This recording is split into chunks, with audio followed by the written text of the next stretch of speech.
Molar pregnancy presently একটা case ওয়ার্ডে ভর্তি আছে that is very rare normally if especially in this private medical college private setup we usually don't get molar pregnancy case, so this is a very rare thing. If you want you can take the history of that patient later on, because she's her case is also very rare, because normally we get molar pregnancy in young age group. uh, this patient which is who is admitted here, she is 45 years old. In 45 years pregnancy itself very uncommon, and she is having molar pregnancy. So today's topic is molar pregnancy. As such, presently we don't have good specimen of molar pregnancy in the museum, but her specimen, her tissue has been sent in our pathology lab for the HP examination, and later on we can retrieve that specimen, and you can later on of almost around 2 weeks, after 2 weeks you can get that specimen. It will be preserved in our museum only. That is very good specimen, very rare specimen. So, coming on to molar pregnancy, this is just a case scenario. Here, the patient is 32 years, gravida to parity 1, presented in ER with complaint of amenorrhea for 3 months, followed by bleeding PV for 2 days. On examination, uterus was 24 week size and vitals were stable, but she had anemia. Hemoglobin was 8 gram percent. So, what are the differential diagnoses in this case? If this kind of patient presents to you in emergency, what DT you will rule out? Differential diagnosis.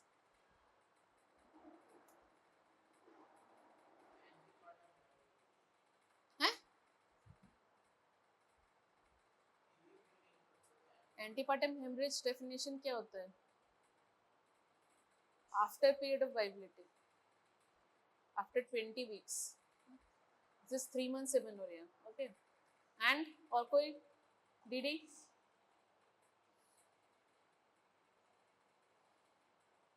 Abortion can be a DD. She might have abortion, threatened abortion, and but contradictory thing is, what is there contradictory in abortion? Size of the uterus is more. So one of the DD might be, she might be having twin pregnancy. Twin pregnancy may be there, and most common DD what can be there? Wrong dates. Wrong dates can be there. The first, if examiner is asking you what are the DD, so you will first say most common thing. Most common is wrong dates. So you will confirm a LMP, what was her menstrual history before the pregnancy, yeah? And after that you will come on to the symptoms and examination. So on uterus was 24 week size. It can be twin pregnancy. And the last thing, but here two things are contradictory, that normally in twin pregnancy and normal abortion, anemia is not that much. She can have hemoglobin 9, 10 gram percent, but not 8, normally not 8. So this all scenario points to the diagnosis of molar pregnancy, but molar pregnancy is not diagnosed only on the clinical examination. You have to do some investigation. What are the investigation you will ask? Or what are the specific questions or history you will ask the patient in molar pregnancy? Anything? What was the kind of bleeding PV? Was there any passage of any mass along with the bleeding? And second thing, what about her nausea, vomiting, other symptoms? How it is? It is more or less or no nausea, vomiting? And any features of hyperthyroidism, that I will tell you later on why I am telling these thing. And for confirmation, what you will do? USG. And what is the characteristic appearance on ultrasound of molar pregnancy? Snowstorm appearance. Very good. This is a what I can say, most common MCQ asked in NEET PG. But I don't know nowadays. Earlier, in around 6-7 years back, it was the most common MCQ. What is the USG appearance of molar pregnancy? Snowstorm appearance. Or either you can get an exam just a USG picture, and they will ask you multiple choice question. What is the diagnosis? Okay. So this topic is very important. Mainly the GTD part, the benign part is important for you, not GTN. But I have just written it. But GTN is not important for you. You have to study, but GTD is the main important thing. GTD means gestational trophoblastic disease. That is a benign form. That is of two types: complete mole, partial mole. Complete mole is more common than the partial mole. Now coming on to the investigation. On ultrasound, we can get snowstorm appearance, and this is the scenario. If there is live fetus along with multiple cystic mass, what will be the diagnosis? If there is live fetus along with multiple cystic mass in the placenta, what is the DD?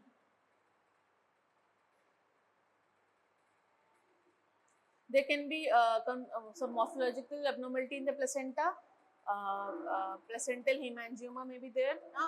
And one of the DD is, if you will do beta HCG level, if it is more than normal value, then you can say that can be a partial mole. Okay. In partial mole, some part of fetal tissue is there and some part of abnormal placenta is there. Okay. What are the lab investigation? Normally, we will do beta HCG level, albumin, urine albumin. Why urine albumin? To rule out preeclampsia and thyroid function, because hyperthyroidism is very common in this case. This is the molar pregnancy. These are the grape-like vesicles inside the uterus. Okay, this is partial mole. This is the fetus, and this is the mole, and this is the placental part, and this is abnormal mole, molar tissue. This is normal uterus, this is molar pregnancy. What is H mole? It is the abnormal pregnancy, which is characterized by trophoblastic proliferation. In last class, I told you about placenta. It has two parts: cytotrophoblast and syncytiotrophoblastt, and chorionic villi. Chorionic villi is lined by cytotrophoblast. Then comes your intervillar space, that is lined by syncytiotrophoblastt. So in this case, what happens is there is hydropic degeneration of the villi. There is degeneration inside the villi, and there is almost no blood vessel or vascularization of the villi. That is just a kind of cyst. Villi converts into a kind of cyst, but there is trophoblastic proliferation. Means ki heteroblast and cystoblasts are proliferated more than normal. So as the diagnostic criteria of molar pregnancy is USG plus one more thing, serum beta HCG level. It is very important. It is very high in molar pregnancy. Why? Because there is trophoblastic proliferation. Trophoblastic proliferation because syncytiotrophoblastt secretes the beta HCG. Because it is proliferated very large amount, it will secrete beta HCG in the large amount, and beta HCG level will be more in molar pregnancy. That's the cause of this. Okay. ये सब जो what I'm telling you these things, this is not exactly written in all the books, but this is the major cause by why we use beta HCG as a diagnostic criteria of the molar pregnancy, USG and beta HCG level. And beta HCG level is in fact used even after the surgery is done. Even if we have evacuated the uterus, then after that also we have to follow the patient with serial beta HCG level. And there is edema of the villus struma, that is hydropic degeneration of the villi. Based on the degree and extent of these tissue changes, it is categorized in either as complete H mole, hydatidiform mole, or partial H mole, partial hydatidiform mole. These are differential, the major differences between the two. Complete mole, it is karyotype is mainly 46XX and 46XY. And in partial mole, it is triploid. It is diploid and it is triploid. Partial mole is diploid. 69XXX and 69XXY. One of the MCQ question is, which is the most common karyotype in case of complete mole? What is the answer? Complete mole, most common karyotype. XX. 46XX is the most common karyotype in complete mole. Almost 80% cases karyotype is around 46XX. Okay. The fetus is not present or absent in complete mole. There is no fetal tissue, only placental tissue is there, and fetus is often present in partial mole or deformed fetus or abnormal fetus or just a part of fetal tissue, or in fact it may be a IUGR baby, it may be a dead fetus, IFD fetus may be there in case of partial mole. Some kind of fetal tissue is there. Amnion in fetal RBC usually present, and here is no, because there is no fetal tissue, there is no amnion, there is no amniotic fluid in complete mole. Villus edema, it is diffuse hydropic degeneration of the villi in complete mole. But in partial mole, there is focal, only some area the hydropic degeneration is there. Rest may be normal. Okay. And trophoblast proliferation, here there is diffuse and here it is focal, same. And what is the clinical presentation? In complete mole, it is like typical molar pregnancy. The clinical presentation is like typical molar pregnancy, like patient will tell ki I have bleeding PV, there is passage of some grape-like fascicles PV, and on examination there will be uterine size will be more. But in partial mole, the uterine sizes can be slightly more than normal period of gestation, can be equal to period of gestation, can be smaller than the period of gestation. Okay, it can vary. But in molar, complete mole, it is much more than the normal period of gestation. What patient is saying, but patient is telling ki 3 months amenorrhea. 3 months means ki 12 weeks should be the uterine size. But in molar pregnancy, complete mole, it can be 16 weeks, 20 weeks, 24 weeks. It will be more than the period of gestation. And thecal lutein cysts are rare in partial mole, but it is more in complete mole. Why? Because of the high level of serum beta HCG. What it does, beta HCG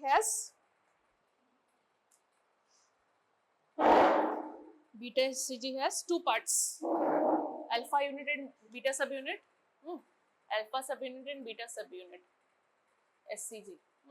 Alpha subunit, it mimics the TSH alpha unit, LH, FSH, and beta subunit is the specific to SCG, beta SCG. That's why we call it as beta SCG, not alpha SCG. But SCG has two parts, alpha subunit, beta subunit. It is specific to this placental SCG, that's why we call it as beta SCG level, and we measured that only. But because the alpha subunit mimics this, because its level increases in molar pregnancy, TSH increases, it gives rise to rise in T3, T4, or there is hyperthyroidism. Okay, and because LH level increases, it causes hyperstimulation of the ovary and causes theca lutein cyst. Theca lutein cyst. Okay, this is the main reason why these things occur.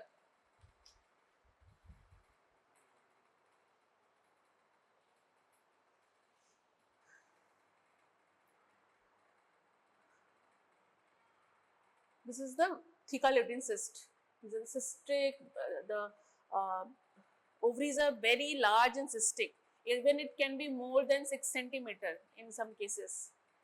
Bilateral theca lutein cyst are 7 into. In this case, it is 7 into 5. It is normally more than 4 centimeter. In some cases, it can be more than 6 centimeter size.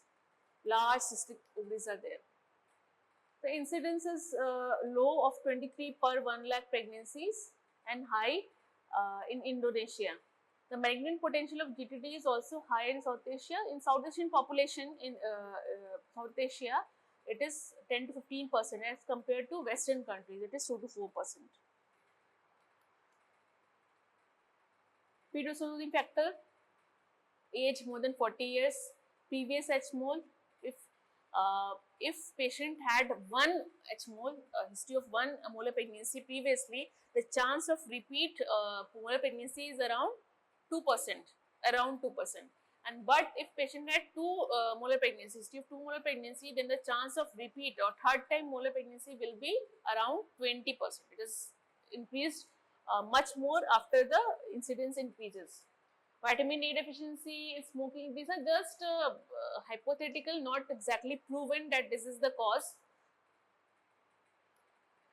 What is the karyotyping, how it is formed? In complete mole, there is empty ova and there is paternal tissue or the sperm. single sperm can duplicate, or there can be two sperm, fertilization by two sperms. That is known as monospermic and dispermic. Here in complete mole, this is the ova, this is empty. Empty means there is no nucleus, okay. And then one sperm fertilizes this. It can duplicate, that will cause 46XX, and if two sperms or dispermy is there, then if two sperms fertilizes the ovum, it can also cause complete mole, okay. It is normally homozygous in 90% cases, that is the duplication is more common. And in this is the dispermy. The maternal ovum is empty or inactivated, and there is paternal dispermy. Two sperms are there, it fertilizes the ovum and it can cause the H mole. Heterozygous is 10%, but homozygous is more common. Means ki duplication of the single sperm.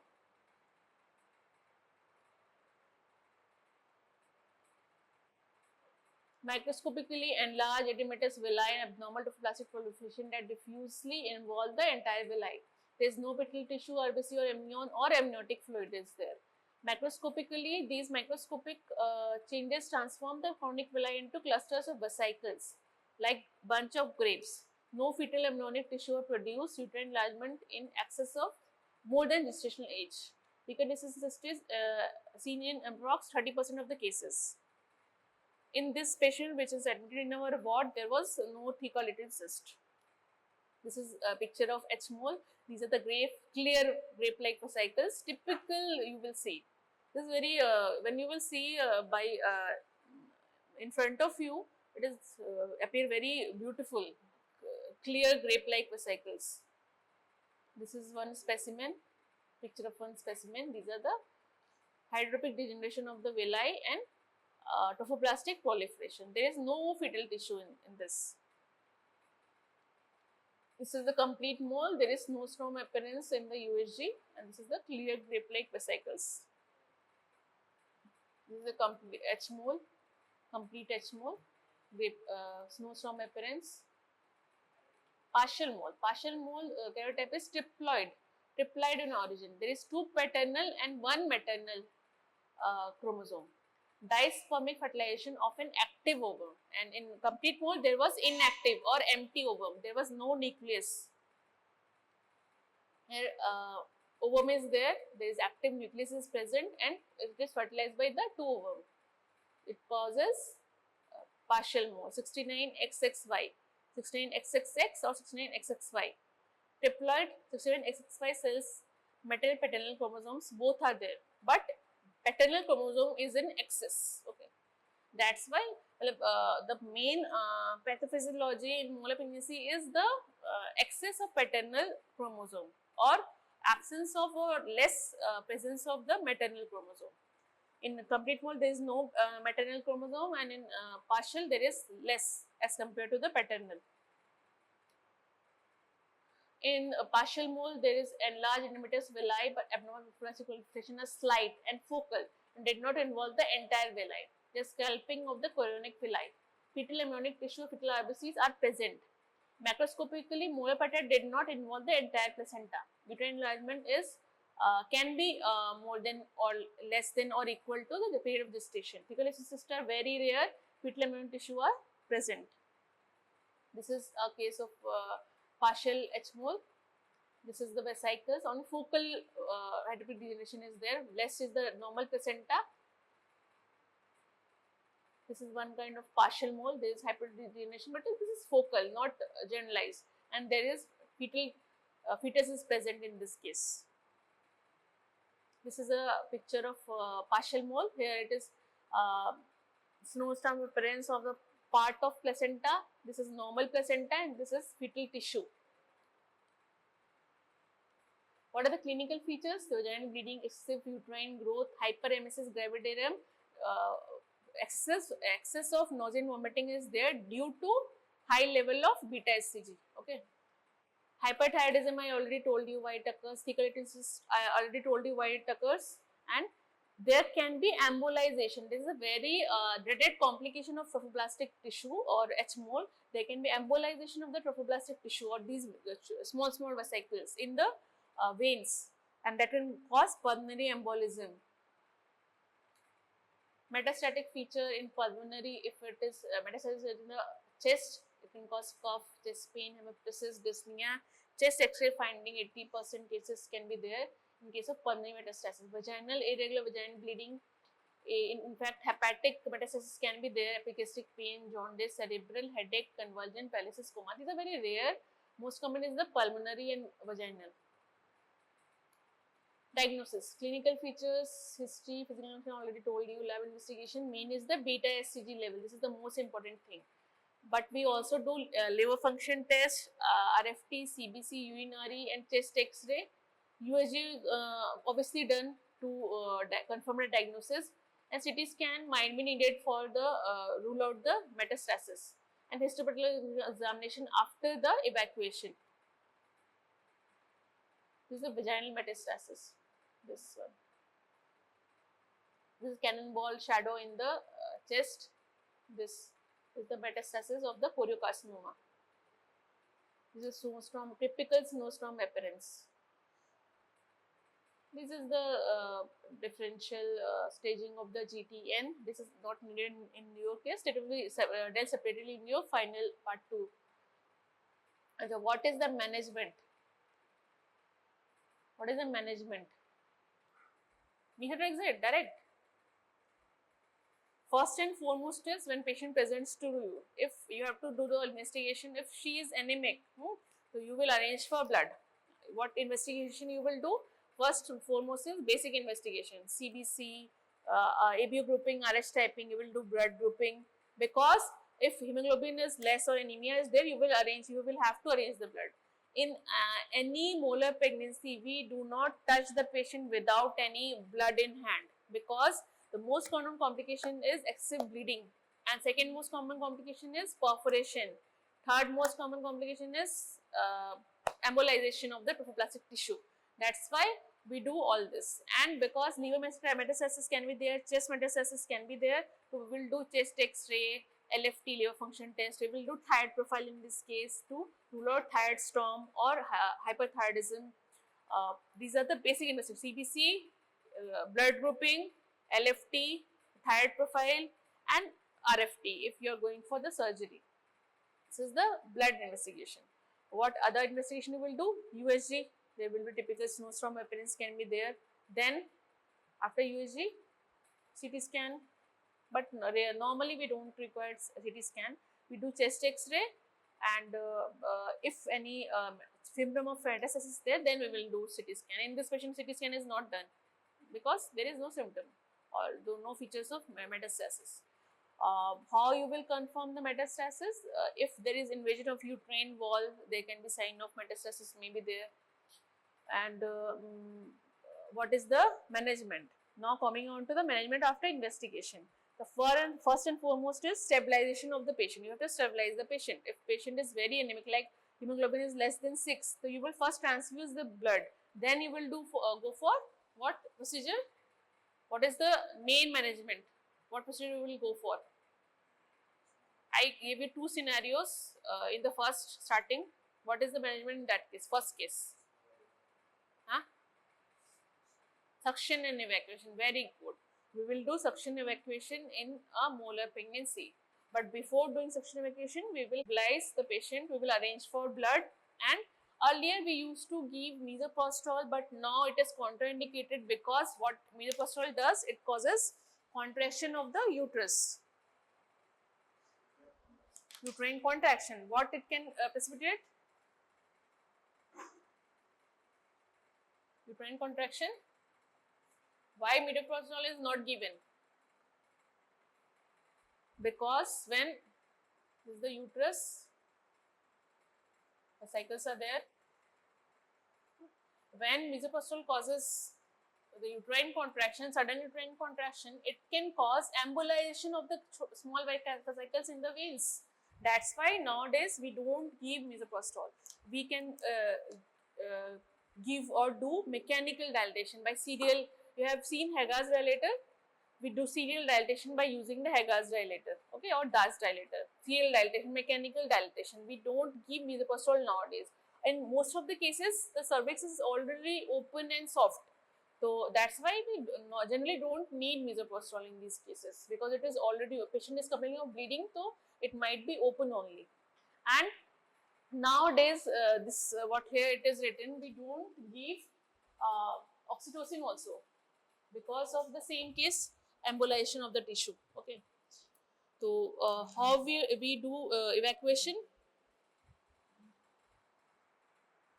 This is your, what we do, suction and evacuation. What else you know? How to evacuate a uterus? If any case of abortion is there, how you will evacuate? We do dilatation and curettage. Have you heard DNC? DNC. But in this case, we will not do curettage. We will do suction evacuation. Why? Why we will do suction evacuation? Why we will do suction evacuation, not DNC? We never say DNC in this case. Why? Everything is related to why. Why? I told you uterus is very soft, and one of the most common complication is perforation. That's why we don't do curettage. We do suction evacuation. Or there is a method of doing the suction evacuation. Normally, in normal abortion, we will insert the cannula or Kabas cannula up to the fundus, near the fundus, and tissue will be taken inside. But in this case, we will not do that. What we do? We will just keep the Kabas cannula just above the internal os, okay? And we normally use size more than the period of gestation, or larger size cannula is taken. Like normal size is 8, you know, but 8 is not taken here, 12 or 14 sizes taken of Kabas cannula. Why? Because grape cycles can block the small cannula. That's why we take larger size cannula. And it is kept just above the internal os or near the internal os, and you will start sucking from here only. And automatically, slowly, when the grape cycles are taken by suction, taken out, it will automatically decrease in size, and the cycles will automatically come by suction or by the negative pressure. They will come inside the cannula, and in some cases we might need to check if it is done completely or not. Okay. Normally we don't need, but in some cases we can use the blunt end of the curette to just check if it is completed or not. Or many times in partial mole we might need ovum forceps also, okay, in partial mole. In complete mole, normally we don't need ovum forceps, normally it is completed by Kabas cannula only, okay. So, 3 things were important. First is we don't need, use misoprostol and oxytocin. Second is we do mechanical dilatation. Third is we don't go up to the fundus, we will stay near only, and we don't do curettage. Sharp curettage is contraindicated in molar pregnancy, contraindicated, we don't do, okay.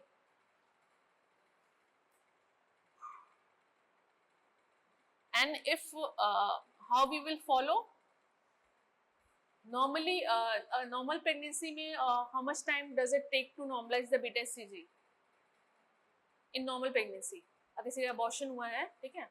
Like suppose 6 weeks का some complete abortion has occurred. So how much time will the beta HCG will normalize? अगर तुम 1 हफ्ते बाद करोगे तो that will be normal beta HCG or not? After 2 weeks से. Normal abortion, normal pregnancy, not as molar. In normal pregnancy, it around takes 8 to 9 weeks to beta HCG to normalize in normal pregnancy, to fall down to normal level. In this case, it might take longer, or because beta HCG is the marker of this disease, so that's why we follow with beta HCG. How we do? We do weekly beta HCG till 3 negatives up to 6 months. And when 3 negatives are there, then we will do monthly for 6 months. So total 1 year we ask the patient not to conceive, okay. So we can provide her barrier contraceptive, or we can ask her to take OCP, because why? Why we ask them not to conceive? Because if the main marker of the disease is beta hCG, we are measuring a beta hCG. If pregnancy occurs, there can be confusion of if this is due to normal pregnancy or it is the rise of the molar pregnancy. Okay, that's why we ask the patient not to conceive for 1 year or till the reports are normal. Okay, or in follow up, this is the follow up. In this case, which admitted patient, the initial beta hCG was around 2 lakhs. So, in molar pregnancy or complete mole, the level is more than 1 lakh or 10 to the power 5. In partial mole, it is generally less than 10 power 5, partial mole. And complete mole, it is more than 10 power 5. This is the case of complete mole, but because of her age, we were suspecting GTN or gestational trophoblastic neoplasia because her age is more than 45. And now the repeat beta hCG after the surgery is 32,000. That means it is indication that that is not in GTN, but we need to follow this up weekly. Weekly we have to follow this. Then only we will conclude that this is GTD or GTN or it is completely cured or not. Because if there is plateau, suppose ki after 2 weeks the level was around 15,000 and it remained 15,000 for like 1 month, then that is plateauing. Same level is there for one month. That is that molar pregnancy is still there. Okay. So in that cases, in some cases, you will have to give what you said, methotrexate. That is a single agent chemotherapy. And in GTN or neoplasia or choriocarcinoma, we give imaco regimen. That is in some further topic we will not be taught today. That is separate. Neoplasia is a separate topic. But for specimen purpose, you need to know this. Okay. GTN will be taught, but in further classes. Okay. Because that also causes contraction of the uterus. That also causes contraction of the uterus, and there can be emboli. When you are forcefully contracting something, so it will try to escape from somewhere. It can escape from lower down. If lower down is closed, then it will escape through veins. Trophoblastic villi, hydropic generation of villi may, that hydropic villi may embolize. Beautiful picture. Beautiful picture of this patient. This is the complete mole. It is not invaded. If there is, if you see an invasion in the uterine wall, that is the invasive mole. If it is involved or metastasized to somewhere else, that is a choriocarcinoma. Involve the whole of the uterus and metastasize also, that is the choriocarcinoma. Okay. This is most probably complete mole as of now, but the HP report will confirm it. Till now we have not received the report. It will might take 2 weeks or